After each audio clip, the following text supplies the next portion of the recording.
আমি এখনো যখন কোনো বিপদে পড়ি, যখন কোনো ক্রাইসিসে পড়ি, তখন আমি অত্যন্ত ধৈর্য ধরি। মানে এই বিশ্বাসটা করি যে আল্লাহ পাক আমাকে একটা ক্রাইসিসে ফেলে দিলেন এবং আল্লাহ পাক আমাকে রক্ষা করবেন। এটি আমি মনে প্রাণে বিশ্বাস করি এবং আমার জীবনে আমি দেখেছি যে আমি উদ্ধার পেয়ে গিয়েছি। আসলেই টাকা দরকার, কিছু টাকা নাই, একদম হাত খালি।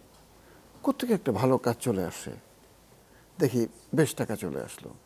তো আমি যখন যেরকম বিপদে পড়ি, আমি সবসময় অপেক্ষা করি যে আল্লাহ আল্লাহ বাঁচাও বাঁচাও বাঁচাও, এবং আল্লাহ আমাকে বাঁচান, এ পর্যন্ত বাঁচিয়েছেন। মানে বিষয়টি অলৌকিক না। আমি মনে করি যে সামান্য কিছু অভিনয় জানি, এটুকুই আমার যোগ্যতা। কিন্তু আমি যে এত জনপ্রিয়তা পাবো, দর্শকদের এত ভালোবাসা পাবো, এটা কিন্তু আমার স্বপ্নে ছিল না। আবার ডাক্তার হিসেবে আমি যখন মেডিকেল কলেজে পড়তাম, তখন স্বপ্ন দেখতাম যে এত টাকা কি ইনকাম হবে না।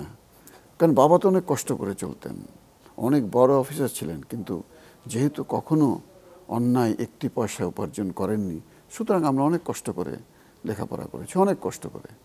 মানে মাসে আমার মনে হয় 4-5 দিন আমাদের পাত্রে মাছ মাংস ছিল। আমাদের রুটিন খাবার ছিল কোনোদিন আলু ভর্তা, কোনোদিন বেগুন ভর্তা, এবং একটা ডিম খাবো তো ড্রিম, স্বপ্ন। ডিম ভাজা হতো, এই পাটিসাপটা পিঠার মতো রোল করে আম্মা কেটে কেটে দিতেন। একটা ডিম 4 ভাগ, মাঝে মধ্যে 6 ভাগ হয়েছে। তো আব্বা সৎ অফিসার ছিলেন জন্যে আমরা এভাবে খাওয়া দাওয়া করে বড় হয়েছি। সেগুলি এখন মধুর স্মৃতি। আমি যখন আমার ছেলেকে এগুলি বলি, ছেলে মেয়েদের, তো আমার ছেলে সেদিন আমাকে বললো সেদিন যে বাবা, তোমার জীবনে গল্প আছে। আমরা খুবই অভাগা যে আমাদের জীবনে এগুলি গল্প নেই। আসলেই আমাদের ছেলে মেয়েদের জীবনে এই গল্পটা নেই। তো ওরা ডিম 10টা, কটা খাবা তুমি? খাবারটা বিরক্ত, মাংস এতগুলি, খাও বাবা খাও বাবা খাও বাবা, খাবো না। আমরা তো 1 টুকরা মাংসই তো অনেক বড় প্রাপ্তি ছিল আমাদের। একেবারেই সত্যি ঘটনা এটা। এবং আমরা ভর্তা কখনো, মানে এতগুলি ভর্তা আছে তুমি নিয়ে নাও, সে সুযোগ কখনো পাইনি। সব ভর্তা ভাগ হতো।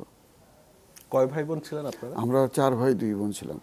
তো বড় 2 ভাই মারা গেছেন, আমরা এখন 2 ভাই 2 বোন বেঁচে আছি।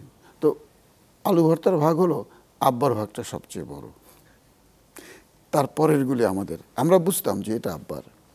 আবার যখন তরকারি বাটিতে করে দিত, 1 টুকরার বেশি তো প্রশ্নই ওঠে না, এর সঙ্গে সবজি, আবার 2-3 টুকরা যেটা, সেটা আব্বার। আমরা ধরে নিতাম যেটা আব্বার বাটি। তো এইভাবে খাওয়া দাওয়া করে বড় হয়েছে। তখন স্বপ্ন ছিল ডাক্তার হতে পারি, ইঞ্জিনিয়ার হতে পারি, কিন্তু ওই যে এত বড় ডাক্তার হব, খুব বড় ডাক্তার আমি না, কিন্তু যত সামান্য বড়, তত সামান্য বড়র স্বপ্নটা আমার ছিল না।